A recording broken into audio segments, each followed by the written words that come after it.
The longest Twitlonger in history just dropped, and it's a doozy. So it's 108,000 words long. If you don't know how long that is for some perspective, that is like longer than the book The Hobbit. So you could either read this Twitlonger or you could read The Hobbit. Now, luckily, I'm not degenerate enough to read it, but there are people online who were, and they broke it all down. So it is about Destiny, everybody's favorite like edgy political commentator, and it's by the guy Mr. Girl. If you don't know, Mr. Girl and Destiny have been friends for like a year, but like 4 months ago they had like a fight and they broke up essentially. And Mr. Girl spent the last 4 months writing this epic. Now the unfortunate part is there's only like one piece of information that is at all interesting. Everything else is apparently just rewriting every single piece of drama that has happened in Destiny's life. And that is a lot because Destiny farms mentally unstable people for content.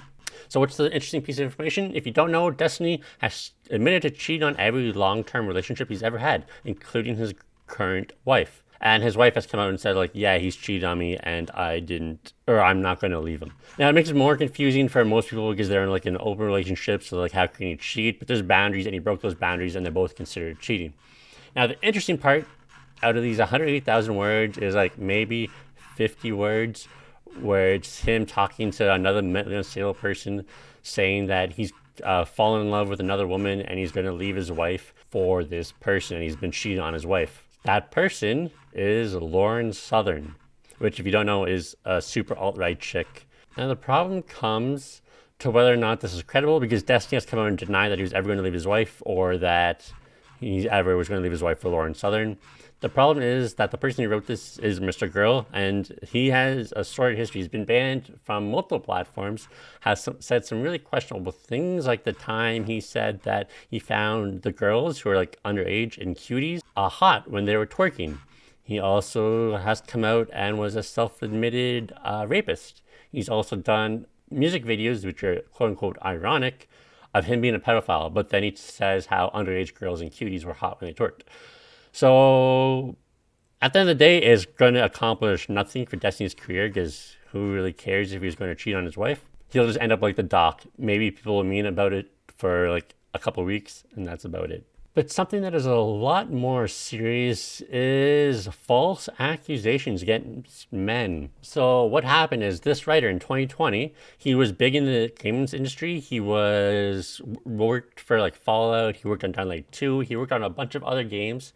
And in 2020, multiple women came out, but the only concrete story we had was from a woman saying in 2012 he assaulted her. And he got dropped from all of his jobs. He got blacklisted from the industry pretty much. Some game companies even went into the games and removed the stuff he worked on. Now, the accusation, looking back on it, hindsight, is kind of sus.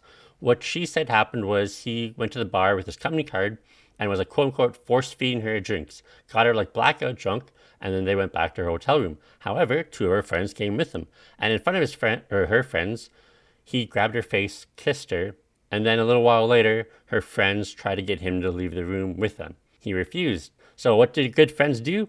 They're like, okay, and left him in the room with their blackout drunk friend, which raises red flags. Like, that doesn't seem reasonable at all.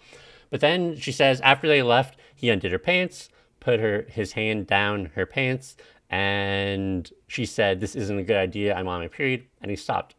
And that was enough with the other women coming forward saying that, yeah, he's done similar things for him to get blacklisted. However, he's been fighting it for 3 years. And they finally settled. Now, with every settlement, you have to kind of worry, like, hey, is she just being, like, pressured or, like, being bullied or getting harassed online to, like, drop it all? However, this is a normal settlement. The settlement was it was a 7-figure settlement. So it was over $1 million at least. So it's a lot harder to think that she was just bullied into settling because she didn't just settle. She's going to have to pay this person over $1 million.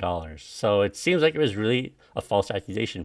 And the worst thing about this, other than the guy losing his very great career, is now every woman who comes forward with another accusation against anybody, they're going to have like the solid concrete proof that false accusations do happen and it does ruin men's lives.